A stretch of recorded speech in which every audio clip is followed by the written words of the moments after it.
Hi guys, and welcome to botcast number 4. Hey.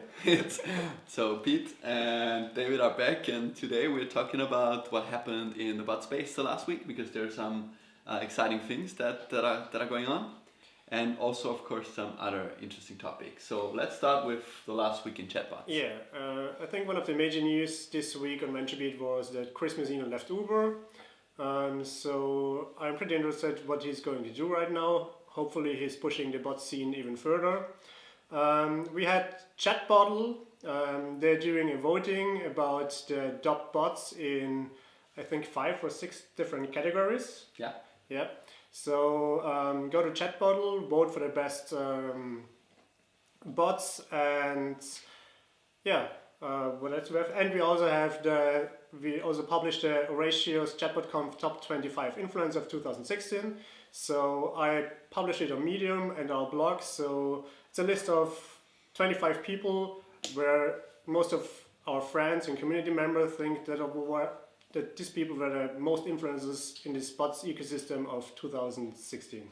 Where I guess, is Chris Messina part of that list? Of course he is. Of course he is, sure. So that's why this is also important, and I'm looking forward to hearing more news about him. All right, so there's another thing that I wanted to mention one more time. Go and vote on Chatbottle. But the thing is, since we keep growing at Swelly, we still hear it on a daily basis that people really don't understand what bots are. I'm talking about normal people on the street who are, at the end of the day, our users. And the interesting thing is that we keep getting this message where people ask us why it is a bot, and people believe that they get their responses from a chatbot. I'm not talking about the text you get, but at Swell, when you post something, you get people to vote on A or B. But now a lot of people think that they are talking to bots, which is just not true. It's like real people who get the question. So it's basically just a distribution channel. And so my question is also to you guys: how can we educate people better to actually know and learn what bots are, and not confuse it with that bad kind of bots that spam everything on Twitter, for example? Yeah, I think that's also the thing, because Twitter is known that they have a lot of bots, and that's actually a bad sign, because these bots, what they actually do is just auto-posting and auto-following, and they don't give you any value. But if you're speaking of bots within messengers, they're actually built to bring value to the users. And I think that brings us to the next actual topic, which is onboarding on bots. Onboarding for bots on Messenger. I think that's one of the most important steps for a chatbot, because it's very likely that your chatbot is the first experience for a user using a bot. Yeah. They probably haven't used a bot before, so your bot is probably the first one they're going to use. That's why onboarding is really, really important. So actually you don't only have to explain what it does, like within an app on an onboarding in 4 steps, but you also have to explain what a bot actually is and does.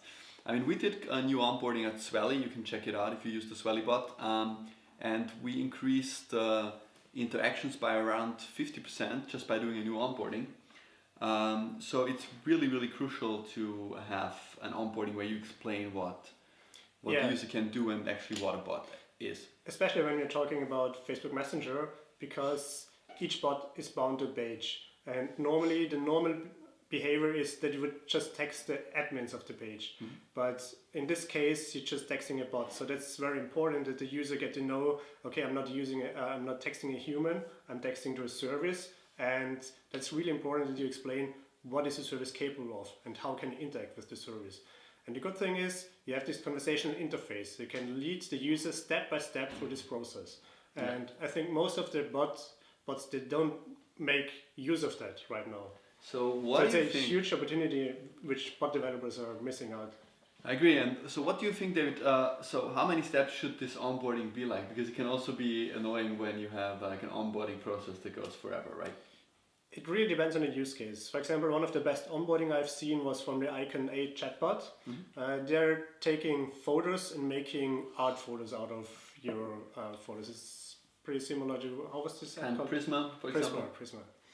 And what they do is actually, when you start messaging this bot, they grab your profile picture and send you back the first artwork of your profile picture. That's a great idea. So that's you already get like, okay, I know what this bot is doing. It's take pictures and making artwork out of it. And then it's just, hey, send me another photo and I can make other artworks with this filters and this filters. And that's a pretty good onboarding, because after the second message, it's already clear, okay, this is how I use this bot. Yeah, it's great. I mean, that's an easy use case. What about a more complex thing? Do you know any other good examples for more complex bot that does a good onboarding?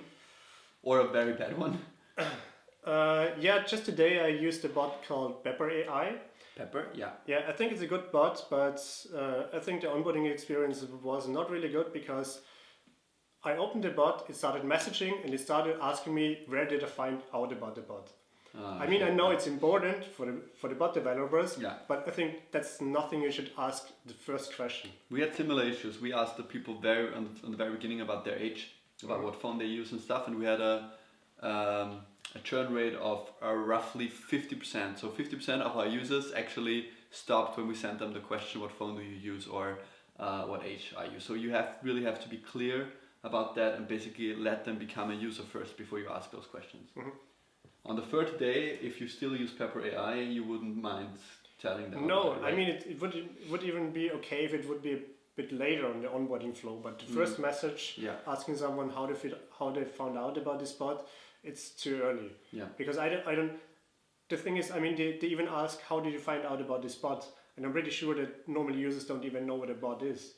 They're just texting a Facebook page in their mind. They just think they're texting a Facebook page, and then they're hearing something about a bot, and they probably don't even know what it's all about. So how should we explain a normal person on the streets that has no clue about this topic what a bot is? How can you easily describe it?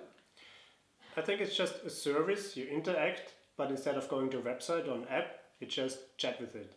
Yeah, but that's still a very complex way to say it, right? So if I'm a normal user and I go to a page and say hey, and it replies, should it say hey, I'm a chatbot, I'm an automated computer, blah blah blah?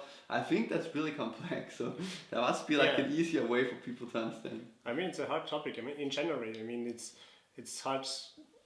It's hard to tell, because it's so early that we don't even know if people grasp on the term bot like they did on apps, because many people know what apps are, but many people still don't know what bots are. So it's hard to predict if people are grabbing on the term bot or even chatbot, because chatbot is more about chatting, and many of the bots are actually not really conversational.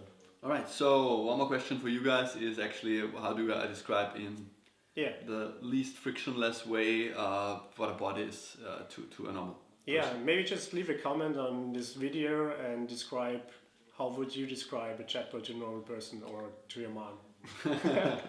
The mom test, I like that. All right, any more topics, David? Guests. Guests, yes. So we had one guest and we already have somebody for next week. So Jacob, who built the Austrian Airlines bot and is with the Venturi, is going to join us next week and talk about learnings, failures and successes with the Austrian Airlines bot. But we're also looking for more people that can join our weekly podcast. So just shoot us an email. I think the easiest way is actually send me an email to pete@swell.wtf, pete@swell.wtf. Just send me an email, let me know if you want to come and join us. We can also do a Skype kind of setup. Totally, or you can visit us in Vienna or in Los Angeles, where I'll be from the beginning of February. I think you're going. I will be in San Francisco in February, so we can also do it in San Francisco, in LA, or in Vienna. Or wherever. If you are from a beautiful spot that we've never been, we might just come and join you. All right. Jenga. So this was pretty short so far. One more thing, one more advice, one more thing to share today. I start with news from our side. We reached 1.8 million users today, which is nice. Still working on a better retention, so that's a thing that chatbots are still missing right now.